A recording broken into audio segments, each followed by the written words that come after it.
என்னை தேடுங்கள் என்று சொன்னதற்கும் நானே கர்த்தர் என்று சொல்லுவதற்கும் முக்கியமான காரணம் என்ன புரிஞ்சுக்கிட்டீங்க? நீங்க எப்படி கையாட்டினதை பார்த்துட்டு இருந்தீங்களா? என்ன புரிஞ்சுக்கிட்டீங்க? தன்னுடைய ஜனம் வஞ்சிக்கப்படக்கூடாது. ஒரே பாயிண்ட் தான். தன்னுடைய ஜனம் வஞ்சிக்கப்படக்கூடாது என்பதற்காகவே ஆண்டவர் என்ன பண்ணாரு?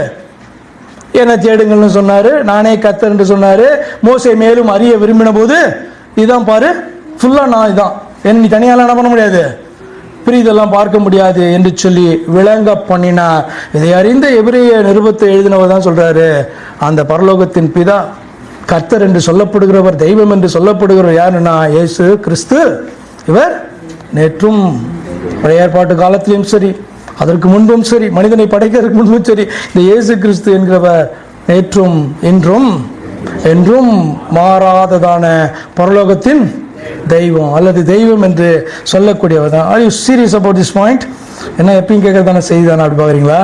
You must be serious about this point. God want us not to be shocked on his coming. அவருடைய வருகையின் போது தன்னுடைய பிள்ளைங்க, இன்னைக்கு இந்த வேதத்தை விசுவாசிக்கிறவர்கள், அவரை அறிந்திருக்கிற என்று சொல்லுகிறவர்கள், அவர் வரும்போது என்ன பண்ணக்கூடாது?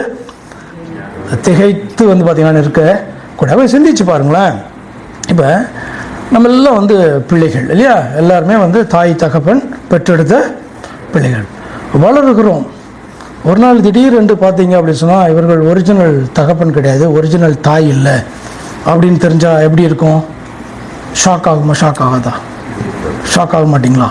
இப்போ அடாப்டட் சில்ட்ரன் அப்படின்னு சொன்னால் ஓகே, அது பார்த்தீங்கன்னா சொல்லி புரிய வைக்க வேண்டும்.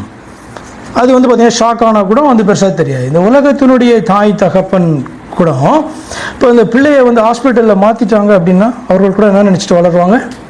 அந்த பிள்ளையை தன்னுடைய பிள்ளை அப்படின்னு நினச்சி தான் என்ன பண்ணுவாங்க? வளர்த்துட்டே வருவாங்க. ரொம்ப ரேராக நடக்கிறதான காரியம் தானே, லட்சத்தில் ஒன்று அப்படி நடக்கிறதான காரியம் தானே. நான் அந்த பிள்ளைகளுடைய பக்கத்தில் பேசுகிறேன். அந்த பிள்ளை வளர்கிறது. ஒரு நாள் திடீரென்று இது என்னுடைய தகப்பன் இல்லை, இது என்னுடைய தாய் இல்லை என்கிறதான அந்த செய்தியை அறியும் போது உண்டாகிறதான ஷாக் எப்படி இருக்கும்? இது பூமிக்குரியதான காரியம். அப்படிதான் பரலோகத்தின் தேவன் நம்முடைய பிதா. அப்போ அவர் யாருன்னு நமக்கு தெரியணும். இப்போ நம்மளை யாரோ இன்னொரு வீட்டில் கொண்டு போய் வச்சு இதுதான் உன்னுடைய தகப்பன் என்று சொல்லி வேறொரு தெய்வத்தை நமக்கு காண்பித்து நம்மளை வளர்த்து ஒரு நாள் எங்கே இருந்தாலும் யாராக இருந்தாலும் பரலோகத்தின் தெய்வத்தை என்ன பண்ணணும்? சந்தித்தே ஆக வேண்டும் அல்லவா? அப்போ அவர் வரும்போது இங்கே இருக்கிறவன் என்ன சொல்லுவான்? உண்மை எனக்கு தெரியும், மெய்யான தெய்வத்தை தான் நான் அறிந்து வாழ்ந்து கொண்டிருக்கிறேன் என்று சொல்லுவான். ஆனால் திடீர்னு பார்த்தா அப்பா வேற. அர்த்தம் என்ன? தெய்வம், உண்மையான தெய்வம் வேற அப்படின்னு சொல்லும்போது அது ஷாக் ஆகுமா ஆகாதா? ஆனபடியில் தான் இட்ஸ் ஸோ சீரியஸ். இப்படியெல்லாம் சொல்லி தான் பார்த்தீங்கன்னா உங்களை அப்படியே இழுக்க வேண்டியதாக இருக்கு எல்லாரும். அது என்ன ரீசன் அப்படின்னு சொன்னால் இது சாதாரண விஷயம் அல்ல. என்னை தேடுங்கள் என்று ஆண்டவர் சொல்வதும், நானே கர்த்தர் என்று திரும்ப திரும்ப தெரிந்ததான ஜனங்களிடத்திலே ஆண்டவர் பேசினாலும் கூட அதனுடைய அர்த்தம் என்ன அப்படின்னு சொன்னா, you can easily miss me. அதனுடைய அர்த்தம் என்னன்னா, ஈஸியா உன்னை என்ன பண்ண முடியும்?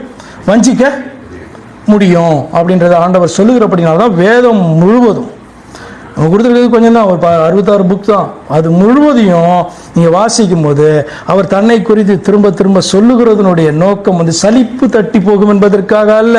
அவருக்கு தெரியும் என்னுடைய ஜனங்கள் சோர்ந்துதான் போவார்கள் அப்படின்னு தெரியும். ஆனாலும் கூட அதை சொல்வதனுடைய காரணம் என்ன அப்படின்னு சொன்னால், நீ ஆராய்ந்து பாரு, செக் பண்ணிக்கோ, நீ சரி போகிறதான பாதை சரிதான்.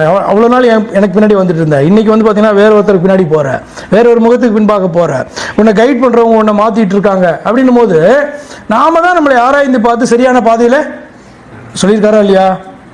நில்லுங்க நில்லுங்க, நின்று பூர்வ பாதை என்று சிந்தித்து பாருங்க அப்படின்ற ஆண்டவர் சொல்லுவதனுடைய காரணமே என்ன அப்படின்னா, நாட்கள் ஆகும், ஜனங்க ஓடிக்கிட்டே இருப்பாங்க. இப்ப ஆபிரகாம் தேவன் பின்னாடி ஓடனானா அது ஈசாக்குக்கு போதுமானா? நோ.